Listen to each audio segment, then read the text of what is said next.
Come and dream with me.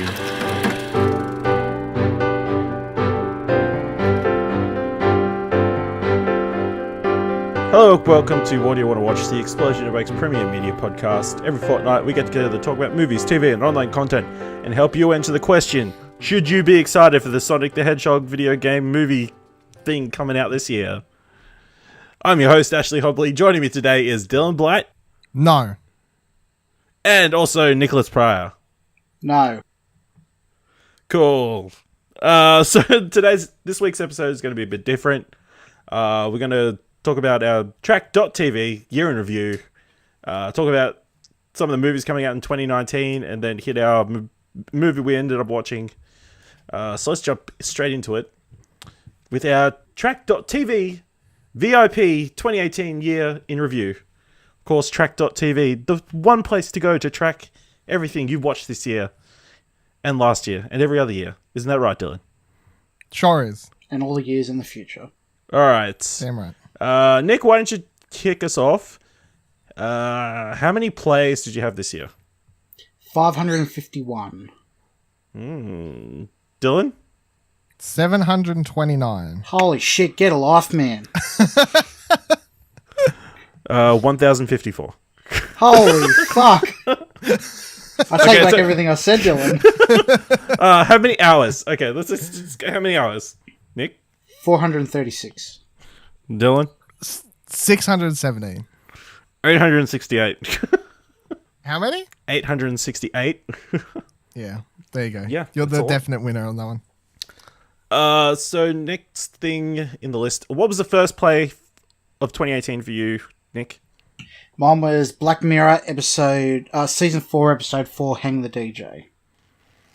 Dylan? And that was on the 6th of January. Jeez. Jesus. My first thing was on the 2nd of January, and it was the Big Fat Quiz of the Year 2017. What the hell is that? You've never watched the Big Fat Quiz? Nope. It's hosted by Jimmy Carr every year. They have a bunch of British comedians and stuff on there, and they go through the year that was, do some trivia questions and stuff. It's pretty funny. I've yet to watch the last one, but they do it for different events and stuff. It's a pretty good show. My first thing of 2018 was the first episode of My Hero Academia on the 2nd of January. I started Fucking watching weeb that. over here. Yep. Why don't you go hang out with Dash? Sure. All right. Let's move into TV. How many hours, Nick, and how many episode plays? 285 hours and 469, episode plays. So how many is that per day? Does that average out to be?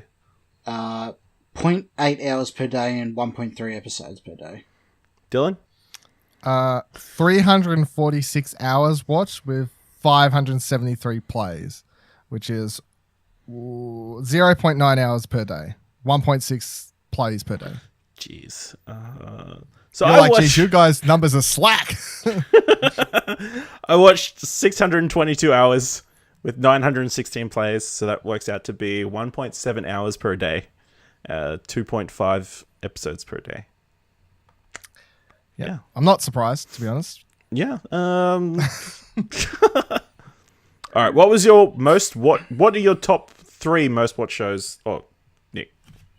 Most played, number 1 was The Office at 128 plays, 2 days, 1 hour and 19 minutes. Second was Silicon Valley, and the third was Better Call Saul, which all of those I've pretty much binged this year. Okay. Dylan? My number 1 was Sugar Pine 7 with 164 plays, 1 day, 3 hours and 20 minutes. My number 2 was Preacher, 33 plays, 1 day, 41 minutes, which makes sense because I binged 2 seasons and then, yeah. And number 3 was Riverdale, 27 plays, 18 hours, 53 minutes. Jeez. Okay. Slack is once again slack. So, did you Show us up, watch Ash. both those seasons this year of Riverdale? All 3 or whatever? Season 2 finished up at the start of the year, and then season 3 started late in 2018. Season 2 finished up early 2018. Okay. Yeah. So it was kind of crossover. Yeah. So my number 1 is probably a bit iffy. It's Critical Role, but the way Trakt tracks it is every episode is 5 hours. so I don't know how accurate it is really. But it This says is what he's doing to pump these numbers up. yeah, it's not my fault. It's Trakt's. No, it's fine. The rule No, is if Trakt is flawless. Trakt has It's nothing Critical wrong, and Role's if it- fault for doing 5-hour shows that have massive ad breaks in the middle with that you can skip. But apparently, it's 5 days, 15 hours from 27 plays. Second was Brooklyn Nine-Nine for 125 players for 1 day, 19 hours, 58 minutes.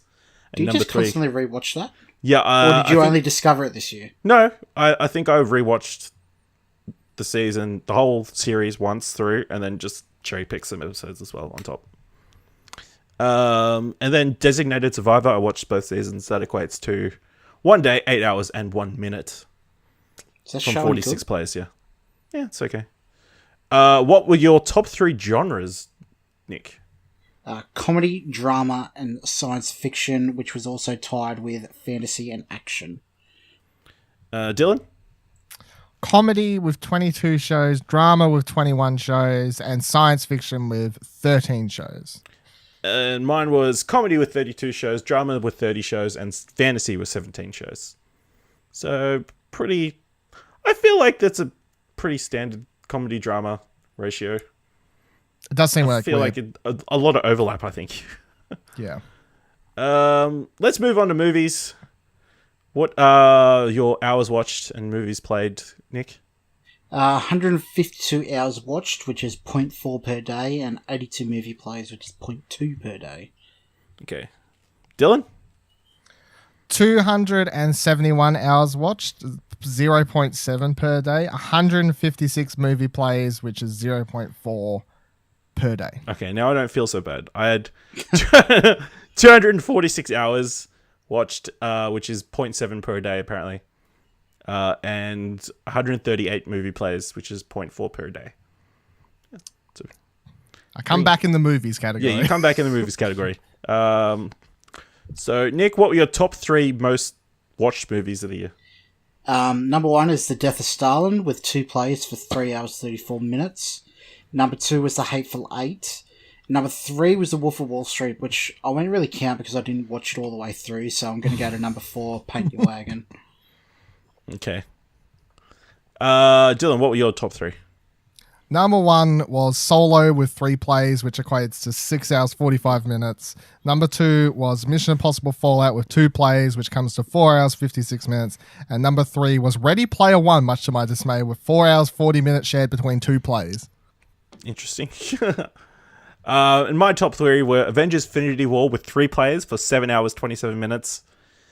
Black Panther for 2 plays, 4 hours 28 minutes. And Set It Up for 2 plays, 3 hours and 30 minutes. Top 3 genres, Nick. Drama, 32 movies. Comedy, 27 movies. And thriller, 24 movies. Dylan? Somehow our genres are the exact same. It's funny. Drama, 48 movies. Comedy, 45 movies. And thrillers with 38 movies. One thing to note here, too, is a lot of movies share genres, so Yeah, they that do, we counted yeah. twice. Yeah, and yeah. thrice and that. I think clearly comedy and dramas will be the top for everybody because I had 61 comedies, 38 dramas, and 35 action movies. Big All old right. clown over here. What were your top 3 actors and actresses of the year, Nick? Top 3 actors are Tim Blake Nelson with 3 movies and 1 show, Stan Lee for 4 movies, and Clint Eastwood for 4 movies. What about actresses? And actresses are Andrea Riseborough for 3 movies, Lulu Wilson for 2 shows, and Joanna Scanlon for 1 movie and 1 show. What about Tied you? with also Kathleen Keener for 1 movie, 1 show, and Tessa Thompson for 1 movie, 1 show. Okay. What about you, Dylan? I have an interesting number 1. Number 1 actor was Danny O'Dwyer for 5 movies. Followed by Gavin Free for 5 movies, also tied. And then also tied, once again, with Bobby Cannavale for 5 movies, who was also tied with Gus Sorolla for 5 movies. And then in second, I had Ryan Haywood for 3 movies, 1 show. And then next, I had Ryan Gosling for 4 movies. Actresses, I had Barbara Dunkleman with 4 movies, 1 show. And then Daniel McDonald for 4 movies, proving my point of my standout star from 2018. Next, I had Emma Stone with 3 movies, 1 show. That sounds like what would be Kieran's Trakt. Why? Oh, yeah, well, yeah, his would be just like fucking Rooster Teeth people. Rooster Teeth people, yeah. So mine are Stan Lee, number 1, 8 movies this year. I watched him in. Ving Rhames and Simon Pegg for 5 movies each. Tied with Benedict Cumberbatch and John Mulaney for 4 movies and 1 show. And then my top actresses, Kristen Bell for 3 movies, 1 show. Scarlett Johansson for 4 movies. And then Jennifer Jason Leigh for 1 movie, 2 shows. And Hannah John Carmen and Alexander Shipp for 3 movies. Yeah. And top 3 directors. For me, Gareth Evans for 3 movies, Joel Cohen for 3 movies, and Jake Szymanski for 2 movies. I think it's weird because Joel Cohen has more credits than Ethan Cohen in my top directors. Don't know. What's the one that's different? Ethan's 2 movies where Joel's 3 movies. What's the third movie that Joel did? Look it up. You keep on going and I'll find out for you. Dylan? Number 1 director was Matt Hames, who did basically all the Rooster Teeth stuff that was in my thing before. Then Danny O'Dwyer for 5 things as well, tied.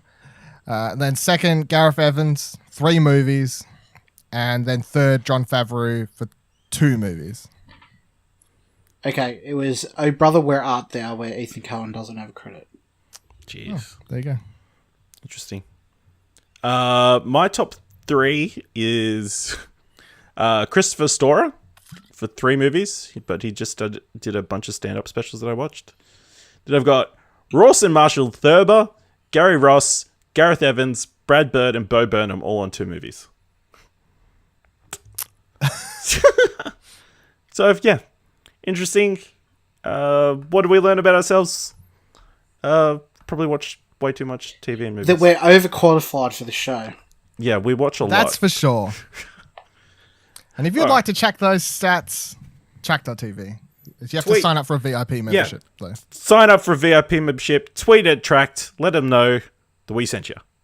You can view other people's top, but you can't view your own without a VIP subscription. Yep. Which I also want to note too, if you're a stats whore like Dylan and I are, it goes a lot more in depth than what we've just read as well. It does? Yeah. Yeah. It does have a lot. We would have spent a lot more time talking about them if we read all the stats.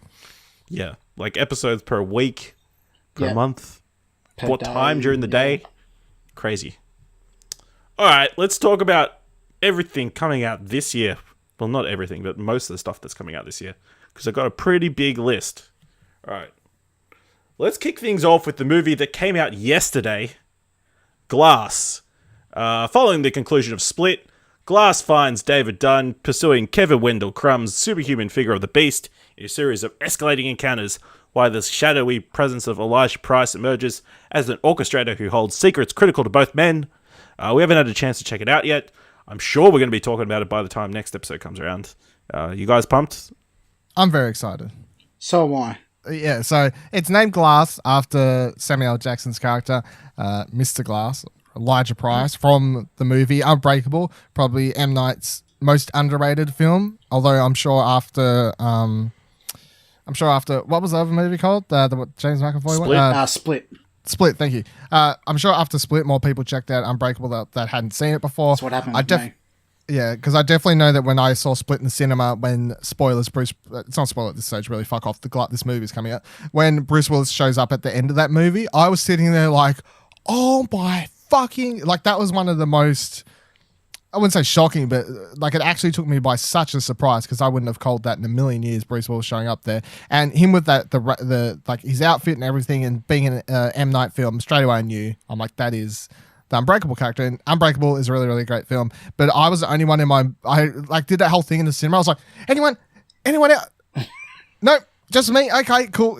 So yeah, I think that was the general consensus. Most people were a little bit confused, but I'm sure most people would have checked out Unbreakable like you have now, Nick. So and would have got more excited because Unbreakable is really, really great. Bruce Willis is cool in it. It's mostly standout, I feel, because of Samuel L. Jackson's character though. definitely. And I think you'll be happier too because Sarah Paulson seems to be in it for a lot longer than Bird Box. Yeah, I'll be happy to have more Sarah Paulson. Jeez. Next week we have Green Book, and a working-class Italian-American bouncer becomes the driver of an African-American classical pianist on a tour of venues through the 1960 American South, starring Viggo Mortensen and Mahershala Ali. Sorry for butchering your name. Nick, I know you're keen to see this one. Yeah, I saw the trailer the other day when I went and saw Vice. I knew nothing about it, but it sold me. I really like Viggo Mortensen as an actor, and it just seems to be like a Strange Bedfellows kind of movie where they get to know each other. They're from completely different worlds, and they just build a relationship together, and it just seems to be pretty special. Yeah, and it's also based off a true story. Yeah, I've seen a lot of awards buzz about this. Interesting that it's done by Peter Farley, who I wouldn't have guessed from seeing it. Yeah. So yeah, that's definitely one we'll be talking about later. Next up on my list, Alita Battle Angel, coming out on the 14th of February. Set several centuries in the future, the abandoned Alita is found in the scrapyard of Iron City by Ido, a compassionate cyber doctor who takes this unconscious cyborg Alita to his clinic. When Alita awakens, she has no memory of who she is, nor does she have any recognition of the world she finds herself in. As Alita learns to navigate her new life in treacherous streets of Iron City, Ido tries to shield her from a mysterious past. Of course, directed by Robert Rodriguez. Was in the works forever with James Cameron. It's finally coming with fixed eyes. Is that based off of existing property? Yeah, it's like a manga. Okay, yeah. The trailers really do absolutely nothing for me. Yeah. I mean, I'll probably check it out, but I'm not it's in on a your rush. list, so I assumed that you were excited to see it. No, I just picked all the big Oh, right. big Sorry, name movies. I felt like I was shitting on your most anticipated movie. No. Yeah. I mean, it'll be interesting to see, at least. I can't say I've been super impressed by anything I've seen either. I like Robert Rodriguez fine. You know, it's like directed by Robert Rodriguez, does like real Well, that doesn't special mean effects as much heavy, as it used to mean. Well, he just does, you know, like he at least does action heavy special effects stuff well, and it's like, yeah, screenplay by James Cameron, but none of that really means anything to me, really. Like even Yeah. so, and the trailers look kind of meh. So we'll see. All right. Prove me wrong. On the 7th of March, we get Captain Marvel, the first of the 3 Marvel Universe films coming out this year. Carol Danvers becomes one of the universe's most powerful heroes when Earth is caught between in the middle of a galactic war between 2 alien races. I'm excited for this. Brie Larson looks pretty cool. I want to see her punch old ladies. Yep, that's the one. Yep. Watch Legion. And I'm keen to. I want to see if the youth special effects hold up all the way through with Nick Fury. Yeah, I'm excited for it. I like the Marvel space stuff probably more than most of the like Guardians and all that. I was like, yeah, give me more of that. I'm like, get me the fuck off Earth. I'm sick of being on Earth. I've seen so many Marvel movies on Earth, so I know obviously this is going to have parts on Earth, but it's also going to have a lot to do with the bigger like space opera picture of the Marvel universe with several characters like Lee Pace, Ronan, and co returning. Yeah, I'm really excited to see the Kree and the Skulls finally be on the screen. Hopefully this does really well and paves the way for a Nova film, because I really like the Nova characters. So, I mean, I'm not jumping out of my skin excited to see this, but I'm definitely going to see it. Well, I mean, they don't have James Gunn there anymore holding him back. Exactly. So, the one good thing to come out of that situation, I guess. All right. On the 14th of March, we have Us coming out, the new Jordan Peele film. A mother and father take their kids to their beach house, expecting to enjoy time with friends, but the serenity turns to tension and chaos when some visitors arrive uninvited. The trailer was so good. Yeah? I remember watching the trailer on the 2nd of the 1st, 2019, after we recorded last episode. Yeah. And I don't really remember a whole lot about it, but based on Get Out, I'm really excited to go see it. Yeah.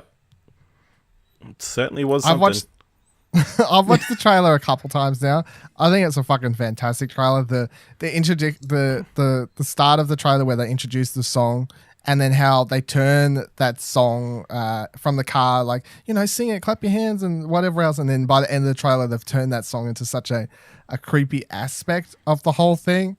And then, of course, John Peel did such a good job with Get Out. And that was his first foray into the genre.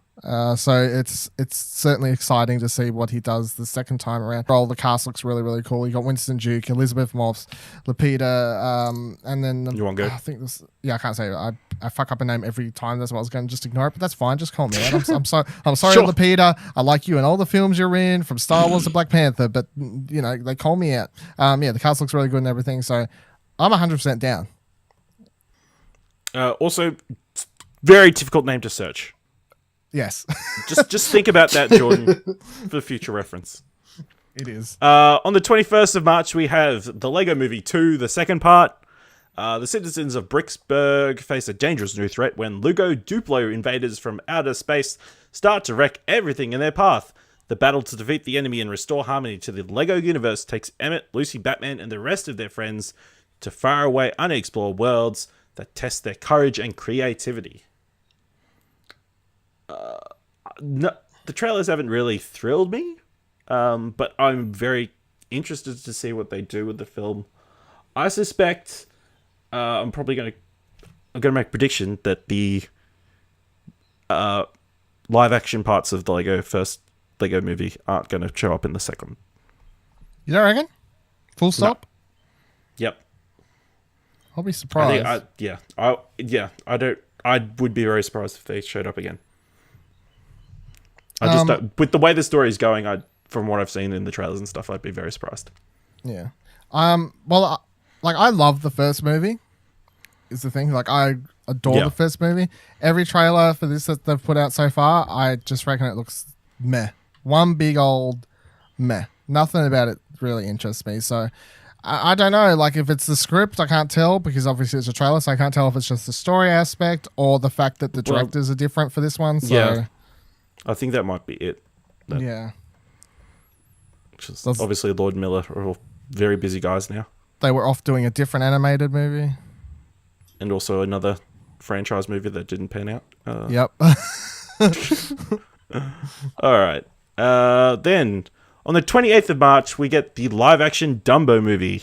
The owner of a struggling circus enlists a man, his two children, to care for a newborn elephant that can fly. Are we all going to be crying? I haven't seen any of the live-action Disney remakes yet, so I probably won't see this one. Full stop. Fucking hell. Wait until we get another one later in the year. Then tell me no. I mean, Tim Burton's directing it, so I'm intrigued. Even though I don't think Tim Burton's name carries a lot of faith these days, really, because his caliber isn't up there. But I still see Tim Burton and go, yeah, I'm intrigued. Just by his name still. Dumbo, as a kid, though, scared the fuck out of me. There's one scene in the movie where things get really trippy and weird, and I remember crying as a child watching it. So I'm hoping that this one doesn't scare the fuck out of me as well. But I like the trailer. I thought the elephant, the CGI and everything like that, looked cool, and I thought the Danny DeVito looked really cool. Michael Keaton being there, and whoever else is in the movie. But I thought they all looked cool and interesting. And so far as I'm concerned, every one of Disney's live action movies that they've put up so far have been good. So I like Christopher Robin, I liked Jungle Book, I liked Maleficent. I saw half of and I thought it was fine, it wasn't terrible. But what one did I miss? Beauty and the Beast. Oh no, wait, I haven't seen Beauty and the Beast. So Cinderella? out of three of the four, Cinderella I've seen half of as well. So Are those Huntsman ones as well? Oh, I didn't No, watch I the don't Huntsman. think so. I didn't watch. That's something else, like the Snow White thing, I guess. Yeah.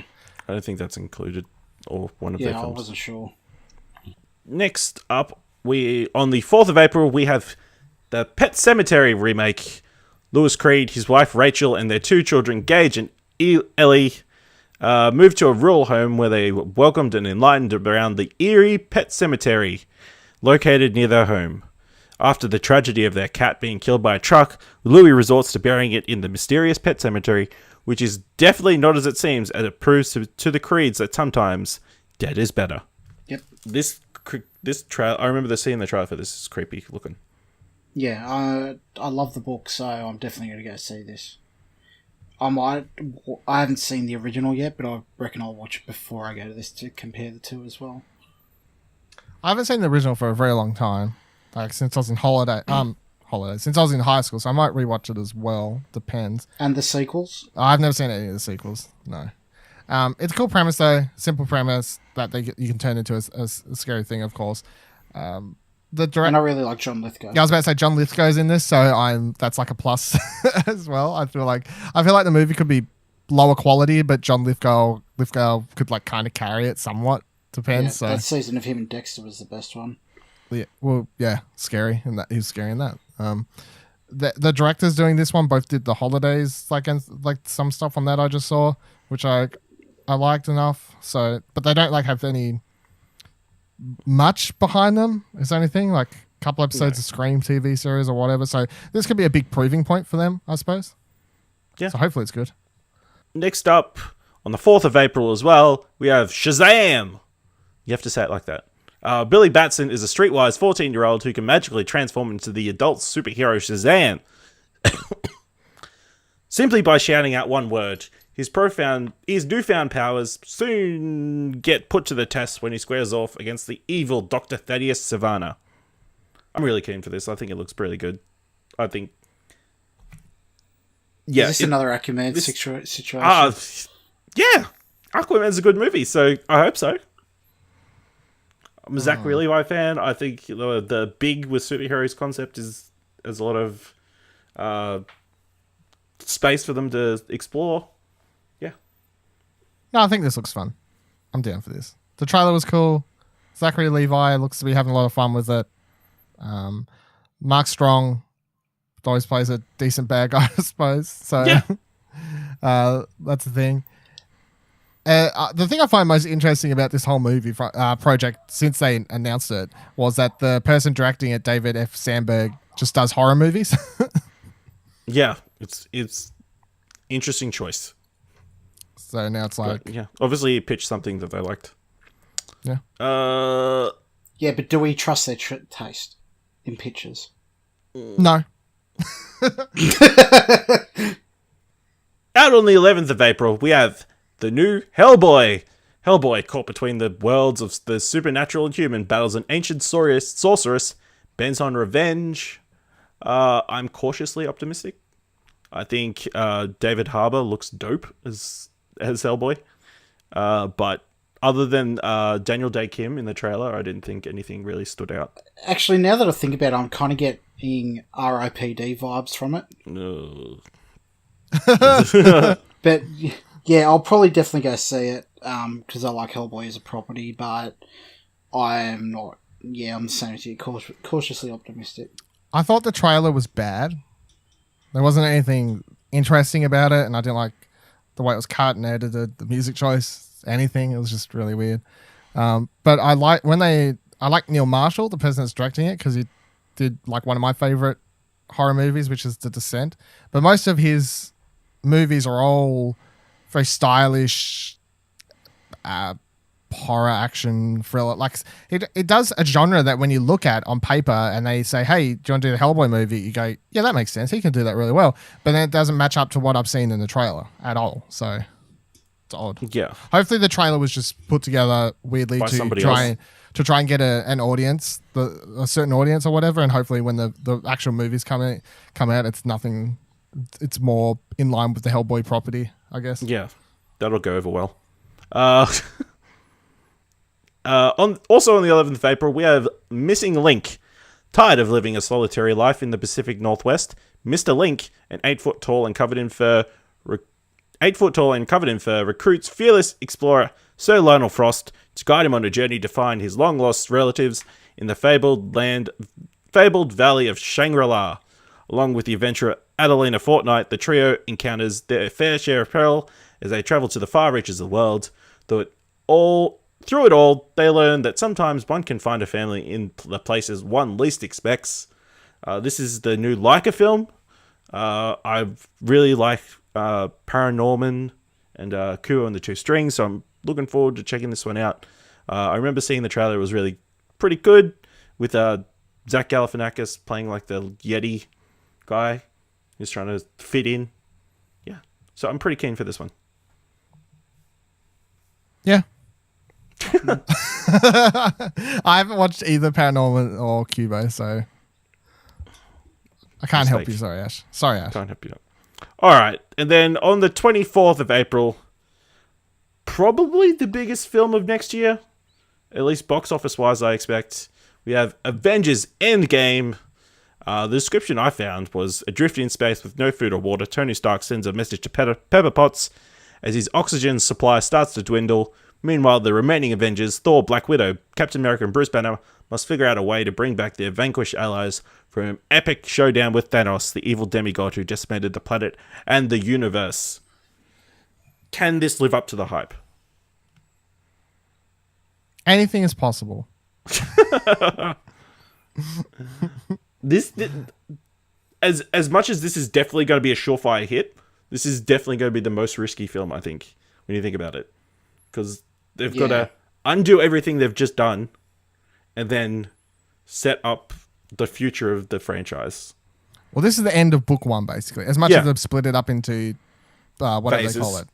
Phase 1, Phase 2, Phase 3, or whatever. This is the end of the first book of the Marvel universe. The story... Yeah, they consider them as acts, and this is the end of the whole thing. Yeah. This is the end of what we've been building the epic to conclusion, since one would hope. basically Iron Man 1. So, yeah, I don't know. Look, I liked Infinity War fine. Obviously, I didn't like it as much as you two. I don't know if this film could do what I like. Straight away, the thing is, they're going to bring everyone back. So I don't know them because I just don't trust them to have any sort of real emotional pull or tear or like risk factor evolved to any of the characters or anything. I don't know how much or how invested I'm going to be able to get into the epic battle that's happening when it does eventually happen. And even if it's a fucking swinging camera shot of like they did in the first Avengers film with all of the characters in the Marvel universe or something like that, as cool as that will be, that's not enough to make me like just bow down and be like the best movie of the year. You know, I'm not as easily swayed as I think a lot of people are. I reckon they might do something ballsy and just like permanently kill off some beloved characters. Like, what if they kill off Chadwick Boseman and make the sister the Black Panther for the next film, and he just doesn't come back? Not going to happen. You don't know that. If they're going to kill off anyone, it's going to be Captain America because we already know that Chris Evans is Tony out. Stark. So, no, I reckon I'll kill Tony. Because if they should just killed him in the first film. Honestly, if I was going to do that, should just killed him when they stabbed him. And got that over and done. That was too obvious. I don't know. Yeah, it's going to be an interesting build to this film. It is. All right. Then on the 9th of May, we have the first of our video game films of the year. Pokemon Detective Pikachu. A young man joins forces with Detective Pikachu to unravel the mystery behind his father's disappearance. Chasing clues through the streets of Rhyme City, this dynamic duo soon discovers a devious plot that poses a threat to the Pokemon universe.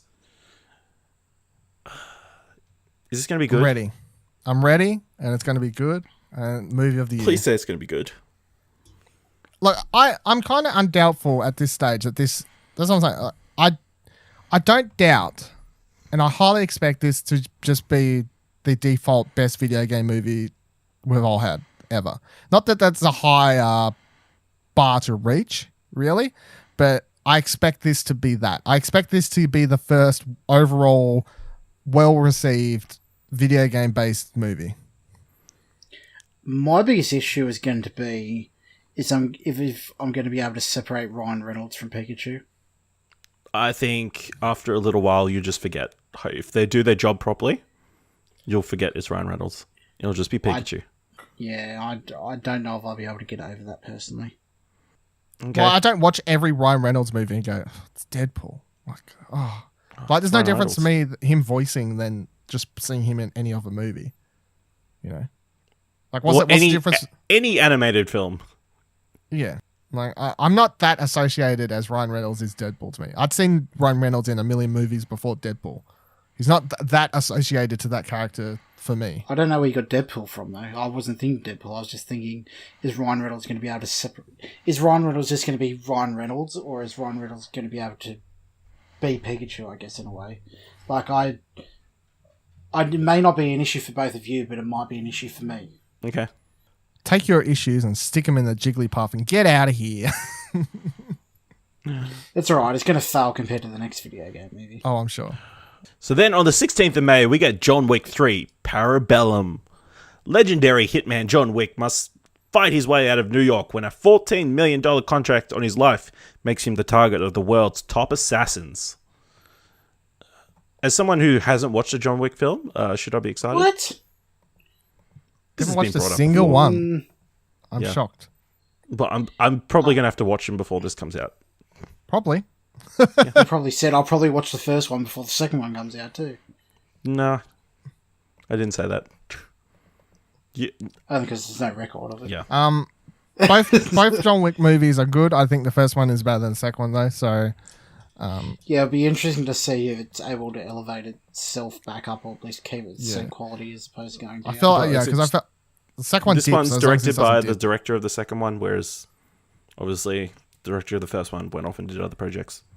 Yeah. Yeah, I'm not as hot on the second one as I am the first one. I don't think it needed a sequel. I enjoyed the second one, but it just didn't live up. The to first one didn't need for a me. sequel, but the second one did need No. a sequel because it literally ends Yeah. on a cliffhanger. So, getting this one does make more sense. And they did announce I was doing this when they announced I was doing the second one. They're like, it's a trilogy now. It's a thing.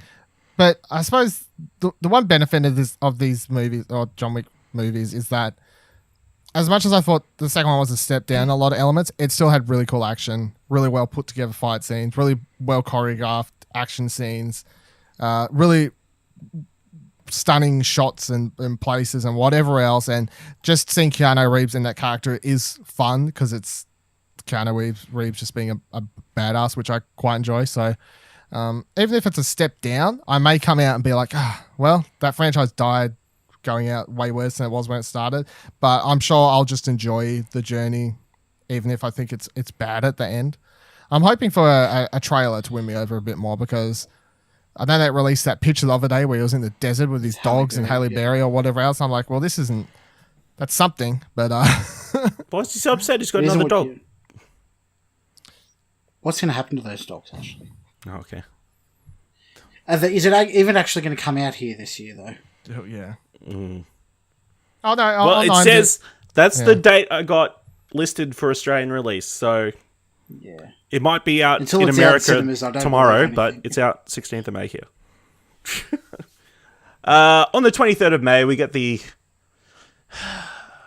live-action retelling of the 1992 Disney film Aladdin.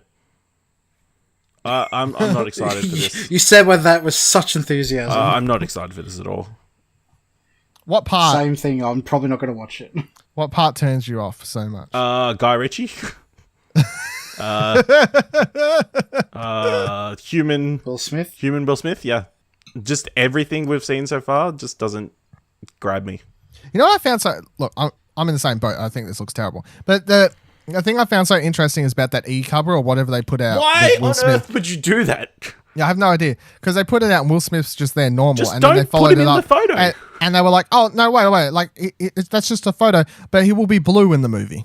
It's like, okay, so why wasn't... Like, wouldn't you release him to not get people Why upset? would you Like, choose the first photo of him that you're going to release to everybody that everybody's going to look at be that version? Yeah. I have no idea. Just It's very don't put weird. him in any photos. It's simple. Yep. Yeah, this could be as far as out of all the upcoming Disney live action things, this is the only one I think looks bad, straight up bad. It looks like a cheap. Hollywood movie. Well, no, it just looks like a cheap ripoff or something like straight to DVD movie. Is all I was going to say, but it just looks bad. And Guy Ritchie, I'm like, such an interesting choice, I guess. Yeah. All right. Then on the 23rd of March, we're getting Brightburn. A couple's prayers are seemingly answered when an object crash lands to Earth, carrying a life form that looks like a baby boy. As the years pass and the alien grows older, it starts to use its mysterious powers in sinister and destructive ways. Have you guys heard about this one? I have not. No, I'm only looking at it now. It's produced by James Gunn. The pitch I came up in one of my review trailer roundups is it is Superman crossed with the Omen. Oh. Sounds interesting. Yep. So got Elizabeth Banks in it as well. It looks like could be an Cool. interesting horror Is movie. Yeah. Directed by David Yazouts, whatever you say it. What's he done? Nothing really. The Hive. Not much. Guardians of the Galaxy Inferno video short. Yeah, so not much. Yeah. Obviously, Yes, but the director James of, Gunn obviously helped him out a Hereditary. lot getting this off the ground. But Yeah. yeah, it definitely looked that from the trailer, it could have been an Elseworld story from DC if they wanted to. Where Yeah, it does look like that. I'm intrigued. I like what I'm seeing. Yep. Okay, then on the 30th of May, we get Godzilla, King of the Monsters.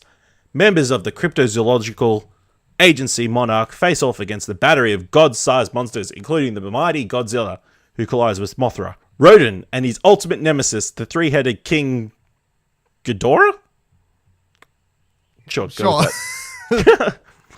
When these ancient super species thought to be mere myths rise again, they all vie for supremacy, leaving humanity's very existence hanging in the balance. You guys keen for the new Godzilla? Oh, fuck no. I was until I saw the trailer. I like the director, and when they announced he was doing it, when they announced Michael Dougherty was doing it, I was like, all right, interesting choice. I'm down for this. He's done Krampus and the Halloween, like he does anthology like movies and stuff, like basically horror movies is what he'd had his foot in. So I was like, oh, interesting choice. I'm intrigued, and I liked the first Godzilla fight. Like I didn't love the Gareth Evans Godzilla one, but I thought The reason I liked that one so much was how mysterious it ended up being until like the end. Like you didn't actually see him or really get a sense of him until the climax. You like it for the reason I like it, and we both like it for the reasons that everyone hates it, though. That's it is though, because the number one complaint people have about that movie is that you didn't get to see enough of the monster. It's called fucking Godzilla. Why don't I see him? Like he's in the fucking title. Why can't I see him more? And I'm like, shut the fuck up. Just shut the fuck up.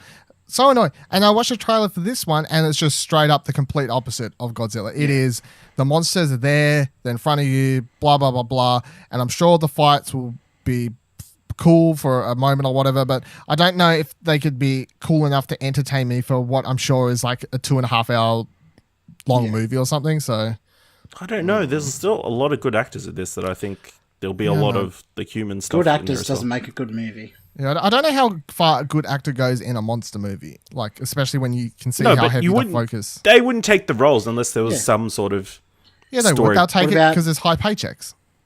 Matthew Broderick in Godzilla. Sean Renault. I think the caliber of actors in this wouldn't, but What do you got against Matthew Broderick, mate? what's he done? What was he doing before Godzilla? What was the movie made for Godzilla? First Bull's Day I Off. fucking know. Yeah, that's pretty I big don't movie. think that was the movie right before Godzilla. There was before though. I meant. Let me have a look. Hang on. Well, I give you that. The cast is intriguing, but I just honestly don't see, like, especially even the Godzilla movie, the one that the Gareth Evans one we're talking about, where me and Nick liked that one fine. I even that I feel like they shafted a lot of the human characters and stuff. At some like halfway through it, they're just like, we're setting up these interesting storylines, and then Godzilla's on the scene now.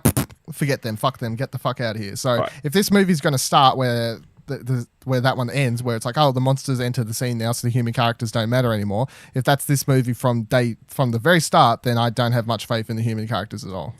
All right. So the 5 movies Matthew Broderick did before Godzilla: Addicted to Love, Infinity, The Cable Guy, The Road to Classic. Wellville, Mrs. Parker and the Vicious Circle. Cable Guy None of is a them classic. huge money makers.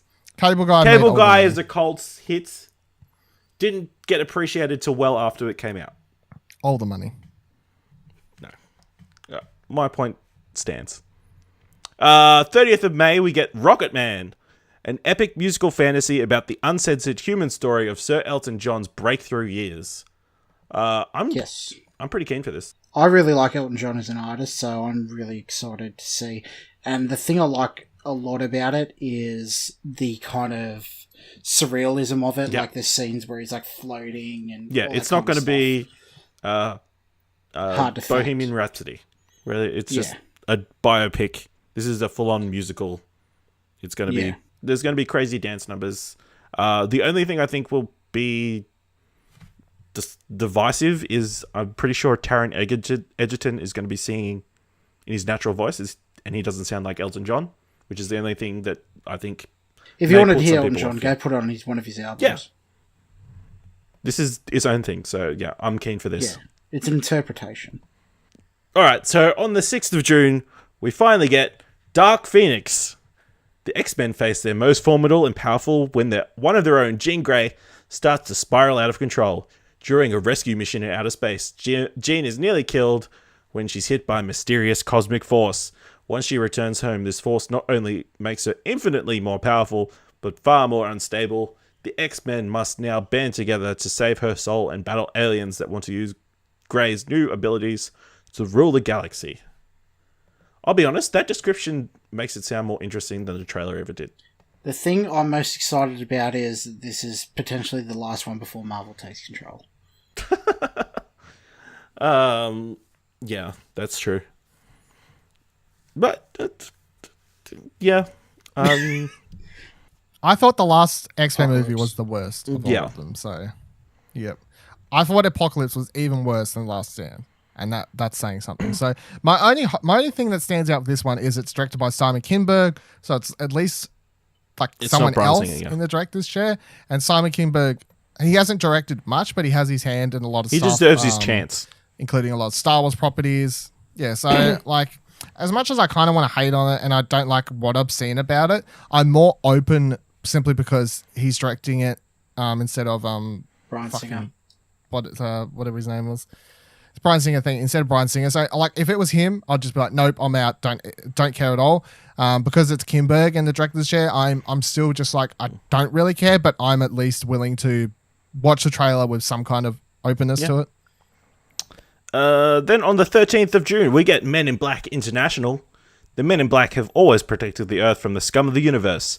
In this new adventure, they tackle their biggest threat to date, a mole in the Men in Black. I'm really excited to see Thor Ragnarok Part 2. Thor Ragnarok now in suits. Yeah, I'll probably go see it, but yeah, it's a thing. I didn't like the trailer, but I didn't know this was a movie until the trailer came out. Well, the last thing I heard about Men in Black is it was Nope. supposed to be a 21 Jump Street crossover. And this I've just kind of seen come the out of Tessa the blue Thompson, for me. Chris Hemsworth photos all over the place. But yeah. Really? So directed by F. Gary Gray. I'm down. Good director. I like that. And I like the cast. Rebecca Ferguson, Tessa Thompson, Chris Hemsworth, Emma Thompson, Liam Neeson. All right, cool. I'm in. I didn't like the trailer at all, but just looking at who's involved, I hope I'm they down. do, like, I know they probably won't, or it's not necessary, but they do some sort of callback to the original movies. Like, they have Tommy Lee Jones in there for a second or something like that. Yeah. They might mention them. I doubt photos they'll up on the wall for, anything more I than don't that. know, an award or something. I think there is a painting of them in the movie. At least it showed up in the trailer, so. Alright. Then, on the 20th of June, Toy Story 4. When a new toy called Forky joins Woody and the gang, a road trip alongside old and new friends reveals how big the world can be for a toy. I'm cautiously optimistic about this one. I think they left it on such a great note with Toy Story 3, and I'm very scared they're going to ruin it. I loved 1 and 2. I wasn't too crush hot in the 3rd, and I don't know, I'm lukewarm on the 4th. Well, the problem is that 3 ended on such a perfect note for the whole franchise that, like, I'm sure it'll be good because it's Toy Story and Disney and whatever, Pixar, whatever. I'm sure it'll be good, but I didn't want it, and I'm scared because it had such a perfectly bow-tied ending on the trilogy that they've opened up the box again to get a fourth entry in, and it just seems like money grab to me more than anything else. I feel like either way they're going to break my heart. It's either going to be terrible and break my heart, or it's going to be really good and they're going to break my heart again. Just because this movie's terrible doesn't mean the other ones aren't good. But, yeah, I know, but still, I want them all to be good. I don't want to have to ever say a Toy Story movie is bad. Well, don't say it and then you won't know. But I need to for this show. What do you want to watch? That's your dedication right here. Your host, Ashley 20th of June. Hobley, will subject himself to a bad Toy Story movie just for you, viewers. Yeah. Then on the 4th of July, we get Spider-Man Far From Home. Peter Parker and his friends go on summer vacation to Europe, where Peter finds himself trying to save his friends against a villain known as Mysterio. But I thought Spider-Man died in the first don't know. Avengers film. I think this is set before that. Who knows? I think it's set. I think it's after, and Yeah. they just don't care. It's an Sorry, interesting what's the marketing date that's choice. coming out again, sorry?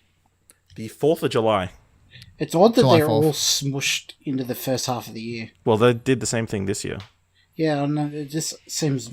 Yeah, To me, it would make sense to spread them out a little bit.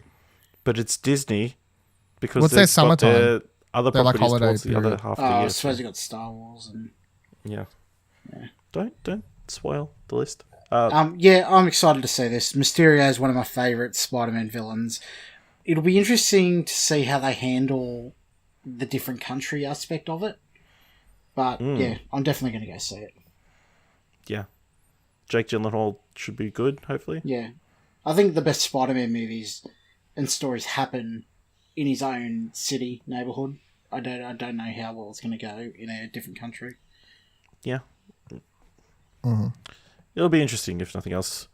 And then, on the 18th of July, we get another live-action Disney movie. Oh my god. The Lion King. Simba idolizes his father, King Mustafa, and Mufasa. King Mufasa. There you go. Much faster. and Scar. And takes to heart his own royal destiny. But not everyone in the kingdom celebrates the new cub's arrival. Scar, Mufasa's brother, and former heir to the throne, has plans of his own. The battle for Pride Rock is ravaged with betrayal, tragedy, and drama, ultimately resulting in Simba's exile. With help from a curious pair of newfound friends, Simba will have to figure out how to grow up and take back what is rightfully his. It's not a live-action movie. Live action looking. CGI. Live action looking. Live action backgrounds. Yeah, I probably won't go see it. Really? Doesn't Do you interest not me. like The Lion King, or do you I not? like it fine, but I've already got The Lion King.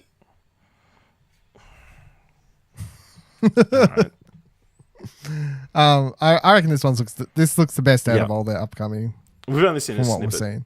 Like that small trailer. Yeah, well that small snippet was enough to sell me, kind of. Like, I suppose it's because it didn't really show you much like No, there was no dialogue. conversations or anything like that. Just Only gave you the Earl James. it just gave you the Earl- feel James Earl Jones. James L. Jones. That's what I was looking for. doing the famous piece, yeah. But it gave you the feel of the Lion King. It just felt exactly like the animated movie. So I feel like they've hit that nail on the head. Fantastic cast. So Okay. I'm down. Then on the 25th of July, we get Once Upon a Time in Hollywood. A faded TV actor and his stunt double embark on an odyssey to make a name for themselves in the film industry during the helter-skelter reign of terror in 1969 Los Angeles. So this is the new Tarantino movie set about the Manson family, I believe. It's involved around the Manson family. Like I didn't realise that the was the title. story is going to be part of it. Yeah. Yep. So this is definitely like top 3 most anticipated for me personally next year because it's a Tarantino movie. But yeah, it's such an interesting cast as well. So Yep.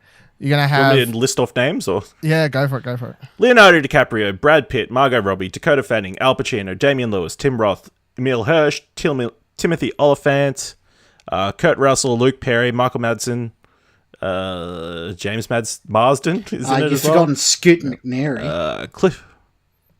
Yeah, you and said Tim Tim Roth. Roth. James Remar. Yeah, I said Tim Damian Roth. Lewis. Lena Dunham's in it, apparently. Yeah.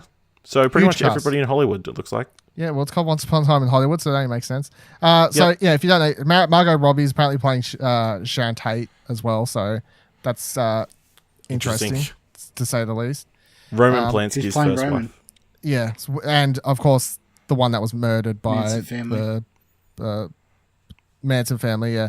Yeah. So, I don't know how... Like it's obviously a combination with his own sort of story and stuff, and then combining it into the real life, the true story about the Manson family and the Tate murder and all that sort of stuff. How it's all going to cross over and intervene. To me, it sounds exactly the same as like kind of Inglourious Bastards, I guess. You know, It's like, here's the story, here's what's happening. But what's most interesting about that movie, when I started like thinking about the facts, is you're like, oh yeah, so Inglourious Bastards, alternative history, blah, blah, blah, blah.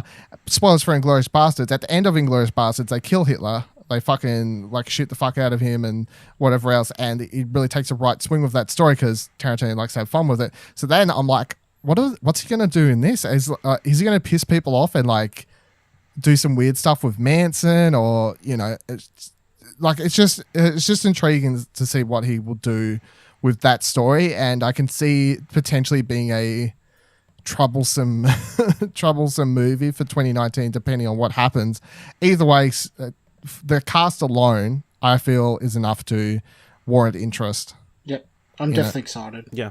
Side note, the guy is playing Charles Manson, also played Charles Manson in the Netflix series Mindhunters. Oh yeah, I forgot. Yeah. It's interesting. I was listening to a podcast about Mindhunters. Oh, I was watching behind the scenes of Mindhunters, and they were talking about that. Like he was like, "I'm going to be that guy" or whatever, and I was like, "Oh yeah, that's sure. Why not?" Yeah. Him and David Fincher sharing people. On the 1st of August, we're finally getting the New Mutants. 5 young mutants, just discovering their abilities while held at a secret facility against their will, fight to escape their past sins and save themselves. Of the 2 mutant movies, this is the one I'm more interested in. Me too. We saw a trailer like last 2017, I think.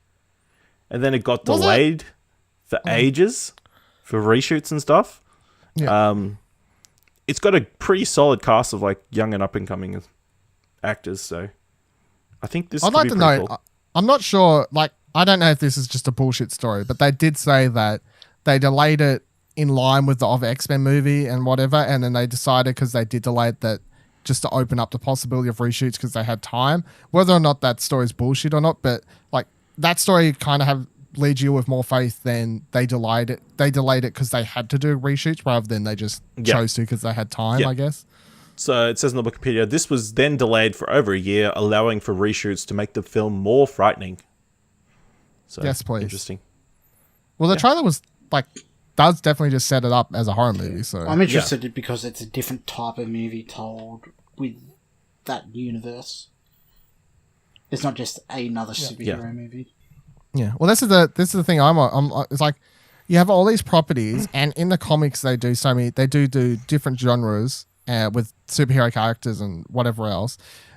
I feel no different about superhero and comic book franchises than I do about Star Wars universe. In that you should be allowed to do a horror movie, a straight up comedy, a drama, fucking whatever. Like the universes are big enough with enough characters that you can do different genres with them. So I'm hoping this is good and proves a point. Then possibly on the 1st of August, I couldn't get a confirmed Australian date, but we're going to get Hobbs and Shaw, a spin-off of The Fate of Furious, focusing on Johnson Stewart's diplomatic security agent Luke Hobbs forming an unlikely alliance with Statham's Deckard Shaw. All I know is that Idris Elba is going to be playing the bad guy, and I can't wait to see Idris Elba fight The Rock and Jason Statham. That's a movie I want to see. I'm down. That's a scene I'll watch on YouTube. Yeah, well, I know you know what I mean.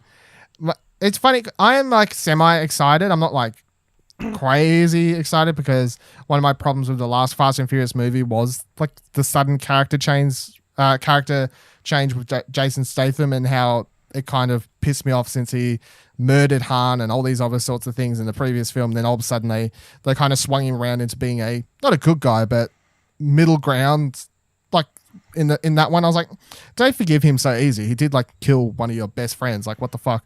But they do, in that previous film, Fast 8, they do set up this film very much, having him and The Rock interacting a lot and having moments together where you're like, yeah, look, the chemistry, they could do film together.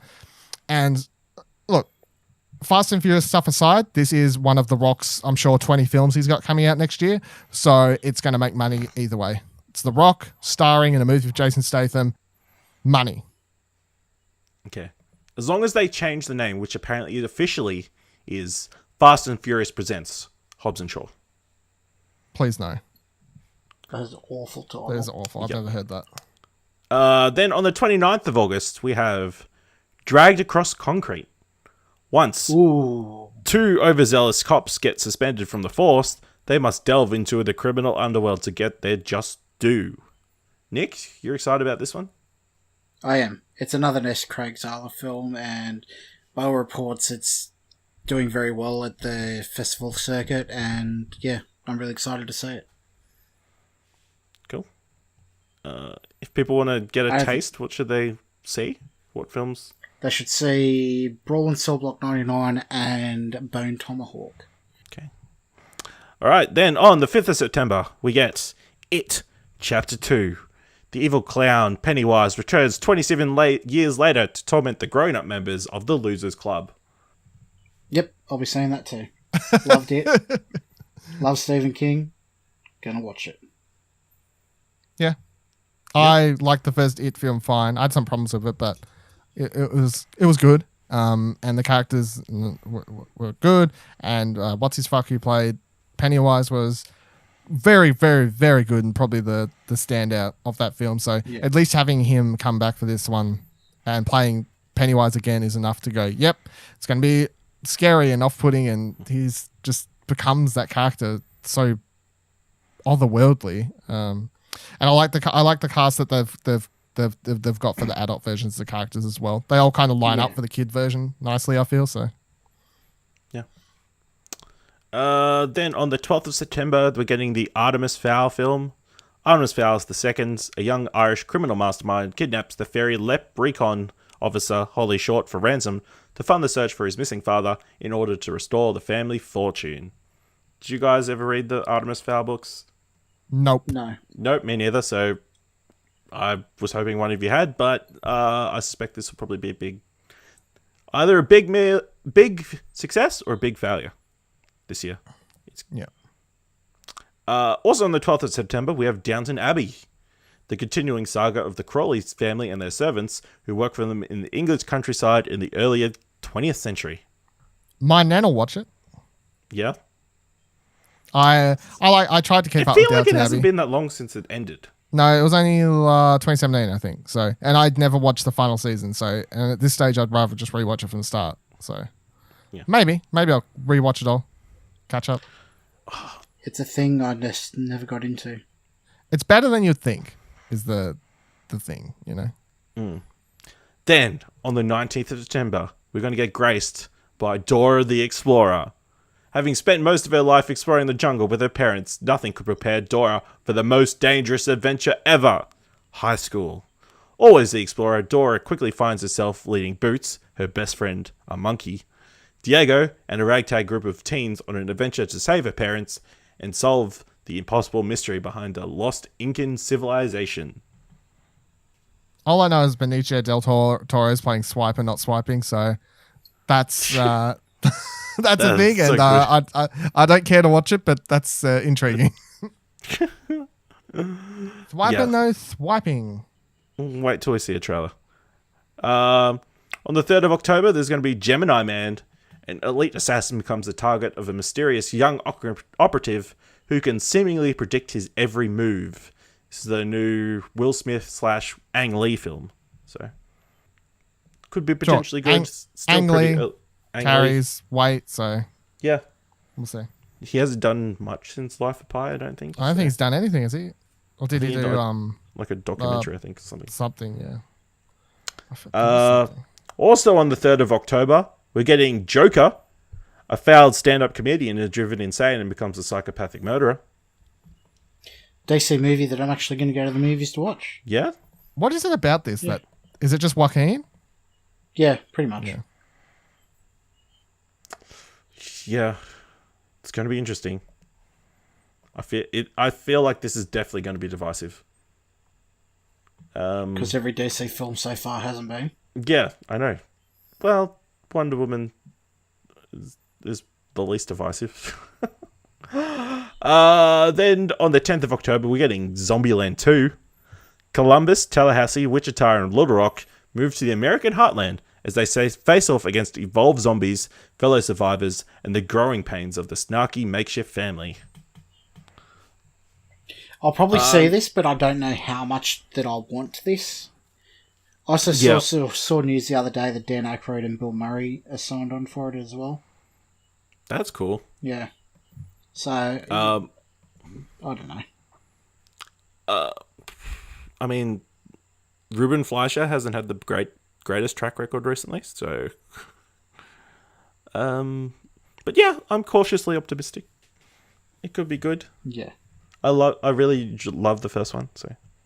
Yeah, we quoted it a lot at home, so we'll probably definitely go see it, but how much I'm excited for it. We did Venom. Yeah.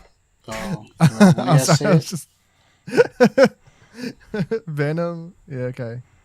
They did Gangster Squad, which okay. It did do the first one. I didn't know he was the same person. I thought it was someone different. So, I mean... No. Okay. Sure. I like the first film. It's funny. I don't think it's a film that needed a sequel at all, so... No. I expect it to be crap, to be honest, so we'll see.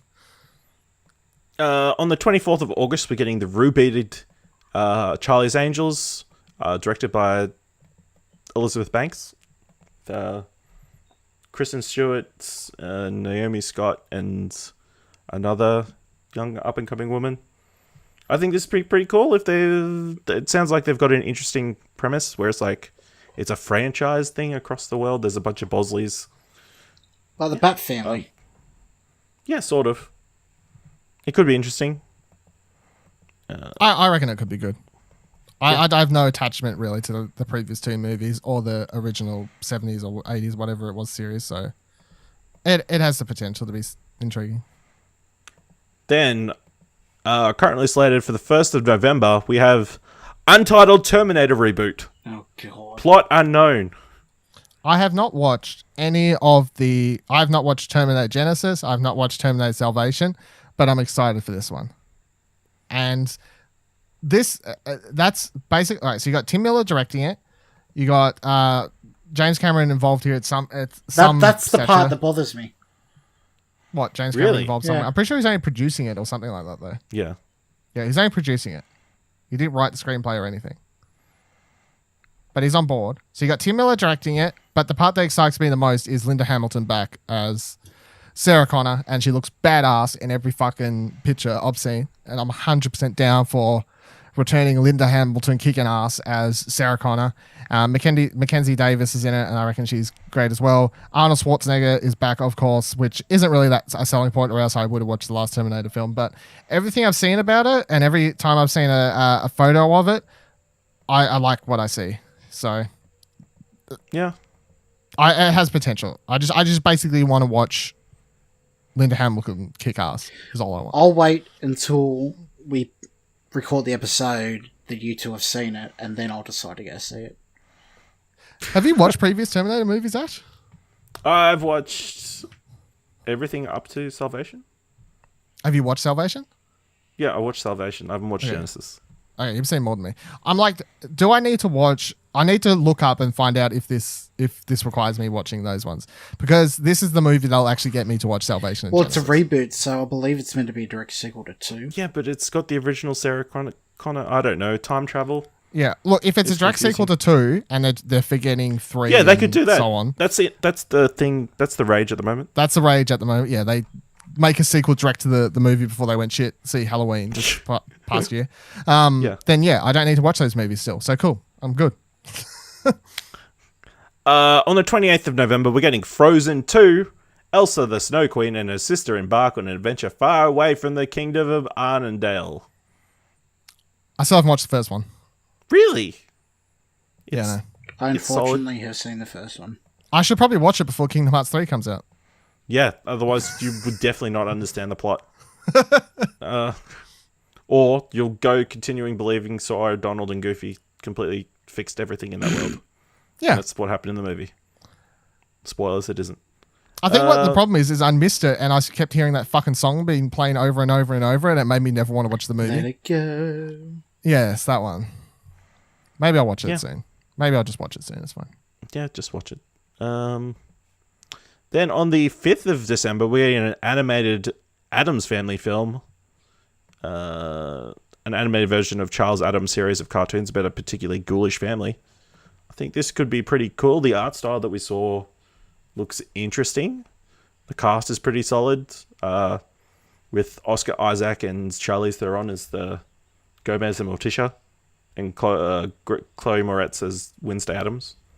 I'm down. Yeah. I'm excited. Bring it. I've been a fan of Addams Family since I've been a kid, so I know I enjoyed the movies, so I'll probably go see it. Probably take my I like this grandma. one. I think the art style looks cool and suits the franchise. So Then, on the 12th of December, the other great video game movie of the year, Ooh, yeah. Sonic the Hedgehog.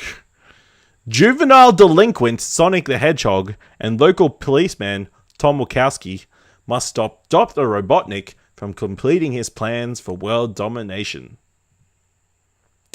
So, they have 11 months to fix how Sonic looks. I hope they Not double too much of an ask. They double down on how bad he looks. no. No? Look, if it's good, prove me wrong. Because I'll be happy if there's a good live action Sonic movie. I enjoyed watching the Sonic cartoons a lot as a kid, so that's my attachment to the franchise more so than the games, the cartoon. Yeah, I have little faith as well. What we've seen, no. All right, and to finish up this list, on the 19th of December, Star Wars Episode 9. So it's the conclusion of the Star Wars trilogy, directed by J.J. Abrams. I don't know if this is coming out this year. You don't know if this is coming out this year? I think there's a fair possibility it gets pushed. No. 100% no way.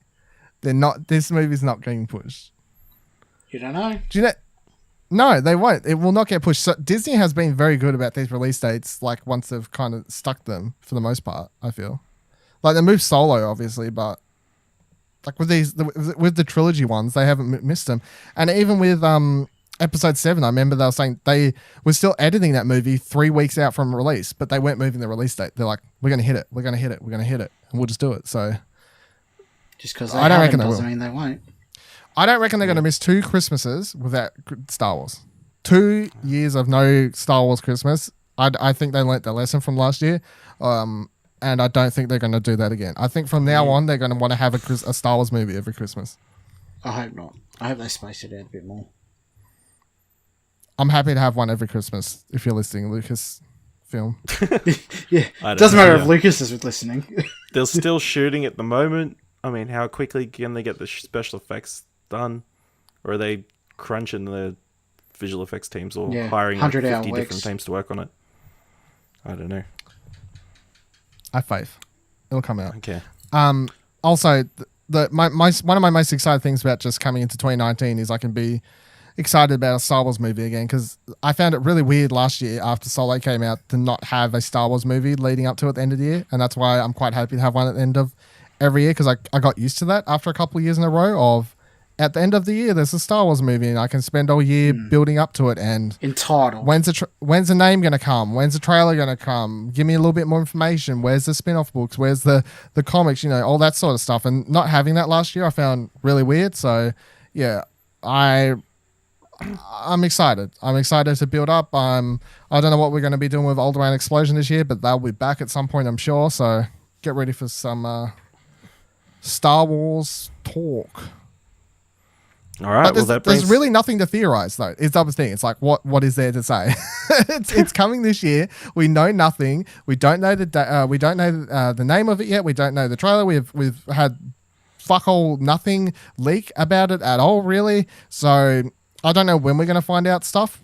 Not for months yet. It's still like quite Probably a long way not about till Star Wars Celebration. Star When Wars is that? Celebration. I don't know. It's like 4th. That's still months away. I can't remember the exact date though, but that's still ages away. So, But that's is that probably too far away? Because obviously we talked about the problem with Solo being that they didn't release anything till very late before the release. I feel like Solo. Or do you felt feel they like only- this has such a name they don't need to market it as much? No, they'll market the fuck out of it. But Solo, that I feel like they only started marketing like 2 weeks before the movie released. It seemed like, and I'm sure that's exaggerating, but it did feel that Yep. bad. This one will have a huge marketing campaign because much like Episode 8 and Episode 7, they'll do a comic, a book line, and all this sort of stuff that's called Journey to Episode 9, whatever it's called, which is what they did for Episode 8 and 7. So there's going to be a lot of preparation for the marketing campaign, tying in of books and comics and whatever else, toys and all that sort of stuff that comes with Star Wars. So they'll have it all planned out. Whether we know the name randomly one Twitter morning sometime soon, which is kind of how they did 8 and 7. It was just like, hey, here's a name, here's what it is. Maybe they release that before Celebration, and then at Celebration is where the first teaser trailer drops. That would make sense to me, I guess. Yeah. They're going to spread it out. They've got enough nuggets of information they can spread out throughout the year. Cool. That's everything in 2019. Well, most of the stuff in 2019. There's still some stuff without dates and stuff that I just didn't have enough time to cover. Well, I can almost guarantee you this. When we get to the end of 2019 and we're doing our best movies and stuff, majority of the films that will be on my list will be ones we have not mentioned here and just came out. Another Alfonso. The day Cuarón before movie. the list, we announce our list, yeah. Yeah. So let's move on to what we end up watching. Dylan, what do we end up watching this week? We watched Sweet Country. You give me that boy! Now you give me that boy you're hiding! You let him out! You harboring a prisoner!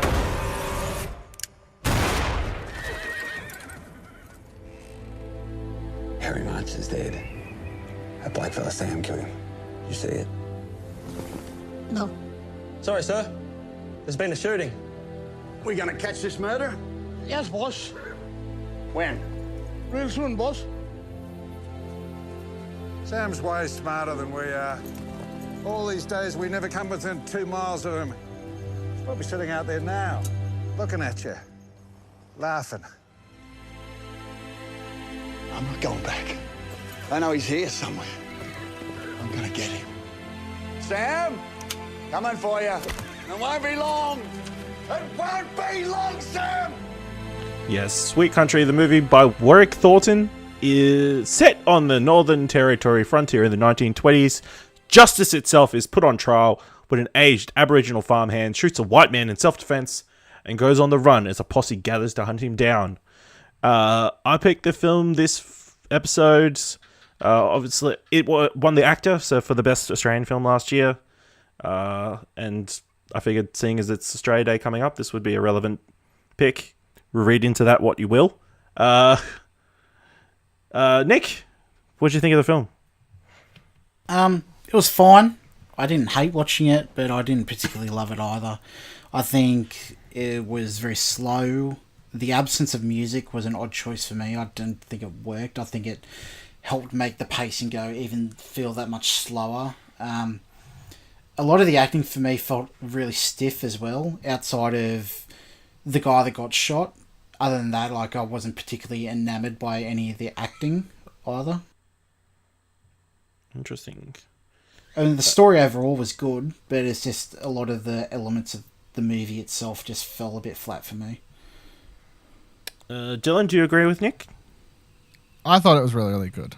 I think it presents a time period and stuff that I still don't think is covered enough in movies, and I think it's an interesting time period to cover and talk about, of course. And the fact that it was based on true story as well, I found I interesting. didn't realise that. Yeah, so true story, and that's kind of why the Not that ending that is- should change anything. No. I think it makes the ending make more sense when you're like, couldn't they give us a happy ending after all that? It's like, well, no, because you can't change what actually happened. I thought everyone was really, really great in this movie. The guy, Hamilton Morris, the guy who plays Sam, really, really great. Sam Neill, I also thought this is fucking Well, I mean, Sam Neill is underrated as far as I'm concerned as an actor, but I also thought he was really, really great in this. Just as the kind of kind-hearted Christian fellow that he presents him after that scene where he's like trying to sing the songs and clapping at that campfire, and he's like the one good character in the movie. Yeah, you know, I wasn't like expecting. I was expecting everybody to be bad guy. to be bad. Yeah. Yeah. He's like, but he's even better than Sam is the thing. Like, not that you see Sam do any truly terrible things, but you could see like he has an angry side and stuff like that. So Yeah. the one to me, the one true good person in the movie, from what I see, is Sam Neill's character. But overall, I thought the cast was fantastic from start to finish. Like Brian Brown playing that Sergeant Fletcher guy, who was basically the easy to hate. The most easily to hate character in the entire movie, I felt. And Second. No, yeah. oh, Definitely I suppose yes. Second to the you're right. Second to that whoever played Harry Marsh or whatever his name was, the one that he shoots, of course. Yeah, probably second to him. And that guy, as Nick said, was also great as well. Yeah. But everyone, and I kind of liked the way it was shot and filmed, and it was just like this very long burn. But I wasn't bored. I was completely hooked the entire way through. I felt like shooting up there in, you know, Alice Springs and presenting this part of Australia that I've never visited and I don't know much about really, even though I know it has such a big history as part of Australia. A lot of our history kind of takes place up in those areas. And it's weird to call it beautiful, but I do think it's shot beautiful for what is basically rock and dirt and rocks and bigger rocks. The landscape was very enamoring, I found. Yeah. Yeah. I think this is one of the best shot Australian films. I think it's a very hard watch. I don't think anybody's going to be enjoying it. But yeah, it's definitely... I'm very pleased that I've watched it. I think it's an important story. Again, to reiterate what Dylan said, I thought the acting was very good across the board. It's just so interesting. I think the story with Philomac is interesting as well. The little kid sort of being sort of groomed in a way to be a white person, groomed to be a white man. Yeah, yeah. And he wasn't to begin with. No, it's when his dad. I mean, it's slight spoiler. It's not really a big spoiler. It's like when his dad is told off by that sergeant guy. Yeah. You know, I'll fucking take him from you and all this sort of stuff. Yeah. And up until that point, we didn't really know it was his son either. No, like we just thought it was. Oh yeah. We just thought it was any other Aboriginal. Yeah, because earlier in the film he had. says "fuck off and go back to your own mob" or something. Yeah. So I didn't know. It's like, and that's a moment where you're like, oh, it's his son, and he kind of clicks on. And then I think after that, he kind of comes back and he gives him the shoes and all that sort of stuff because he's like, well, I don't really want him to get taken as much as I treat him like shit like everyone else. You can tell he still has some sort of attachment to him as his son, kind of, even though if he hates himself for having that attachment, I feel. So he definitely tries at that point. It's like, well, I'll groom him, like treat him more like a white person, or try and like groom him into a white person and get him away from the rest of his horrible kind, as you know he would put it in the film. Yeah, it was interesting to see the contrast of the indigenous people who have associated with white people compared to people who are still in the tribal land, I guess, sort of. Yeah. And just how sort of these people are sort of stuck in the middle and they can't go back and they can't being hated by fit in either. Again, I didn't notice that there wasn't any music for some reason. It just didn't click that. It was glaringly obvious for me, like I said, the absence of music for me. Like I noticed it, and then me noticing it just made the film drag even more for me. Yeah. Yeah. Obviously, one scene I want to point out that I thought was shot very well, even though it was very hard to watch, was obviously that scene involving Harry March and Sam's wife. Yeah. The rape scene. You can just say the. Yeah. I mean, it's a rape scene. Yeah. It was just like, you could feel it was coming. It is. It was also very unique in a way. I hadn't seen a scene like that done before in film, I found. Well, they take out all the natural light. Yeah. From the set as he closes the windows, and then it's gone and stuff happens, and then they don't try and, like, when he takes the light out, they don't then fix as you can see. They don't, you know, you don't need to see is the thing. No, you know, it's you not don't really need important. to. And I found the flash forward, flashback sort of stuff interesting as well. Yeah, because it throughout worked. the whole movie, you don't know. You kind of assume it's all flashback stuff, but then at some point, I think like halfway through, you see something that you'd seen before that was a flashback. I can't remember what it was, and then you're like, "Oh shit, that was a flash forward." So then everything after that, at that point in the movie, you're like, "Is this a flash forward or a flashback?" And you don't really know. Yeah. Yeah. It's Westworld. I really like the ending too. I think that Do you want the to move ending. it? Yeah. Moving that the was very spoilers a little powerful. bit. Yeah, okay, go into spoilers a little bit. Yeah. Yeah, spoilers for Sweet Country. Yeah, I didn't see the ending coming. Either way, No, I thought for sure he was going to get hung, me too. and then for it to be teased that he was going to go be free, I didn't see coming, and then for him to be assassinated, effectively. You never didn't see who that- did it. and you never see Not who. that it matters. It doesn't matter No. who it was. Is the thing. Was the Brian Brown's character in on it? Do you Probably. think? Most likely. I don't know. Yeah. To I me, don't know, the I feel facial like he was expressions moved during by the facial testimony at the expressions end. during the trial. He kind of looked like behind the scenes. He was going over in his head like, oh, maybe I was wrong on this. Well, he did save his life for a start. Yeah. Yeah. But that didn't change his opinion on him because he got home. He goes, I couldn't fucking catch him and carrying on like that. Yeah. I think the most prominent shot or moment of the movie to me was just the kind of Sam Neill walking off into the distance, and I can't remember exactly what the line was, but he basically just says, "Fuck this country, we're going to shit" or whatever. Was Sweet Country or And something, yeah. No. so He goes, what hope do any of us have or something? Because the Something, one yeah. that says Straight Country is the sergeant when he gets back and speaks to the barmaid. Oh yeah, Mm-hmm. that's right. Yeah, it was like, what hope do we have? And it's like, this is set during 1920s, and of course things aren't as bad, but you can tell the filmmaker's trying to present the story of we still have problems, you know, like Yeah. we still haven't moved past everything that's presented in this film. Sure, things are better, but there are still people out there who would like to just, you know, still think the same way that, you know, it's Australia hasn't changed as much as some people like to think it has since this time period. Yeah. Yeah, it's a powerful movie. I quite enjoy. I think I would like more of these. It's not wouldn't be in my top 3-5 probably Australian movies of all time, but it is a really, really good movie, and it's well acted and well put together and everything. And his other movie, Samson and Delilah, Yeah. is that what it's called? Yeah, that's quite good as well. So I think I enjoyed all of his movies. Warwick, whatever it was, what is his name? Warwick Thornton. Yeah, Warwick Thornton, yeah. I've enjoyed all of his movies so far, so I'm quite happy to keep if he does another one. Yeah. Definitely looking forward to see what he does next. Yeah. So that brings us to the end of another episode of What Do You Want to Watch? Nick, where can people find you on Trakt and on Twitter? Lord Emperor, PRIOR. Dylan, where can people find you on Trakt and on Twitter? Viva la Dil, VIVALADIL. And you can find me on Trakt or on Twitter at Ashley Hobley, ASHLEYHOBLEY. You can find the Explosion Network on Twitter at Explosion Pod.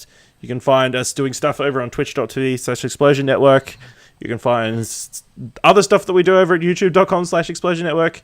And of course, just go to explosionnetwork.com where all the stuff is, including all the best of 2018 stuff that we did. Dylan did an excellent job putting it all Fantastic together. job. You can see our best 10 movies, best films, best TV. That's movies and films, same thing. Best TV, online media, all sorts of stuff. It's great. If you want to talk to us about this week's movie, about other movies, about all the anticipated movies we talked about this episode, go over to explosionnetwork.com/Discord. Send us an email at mail@explosionnetwork.com with any suggestions, any ideas for what do we end up watching, all sorts of stuff. It's just nice to get fan mail sometimes. And if you want to help us out, leave us a review either on Apple Podcasts or on Podchaser, or just tell a friend, let them know that we're really looking forward to that Sonic movie. It's going to be great. Thank you very much for listening. And until next time, keep watching stuff, I guess.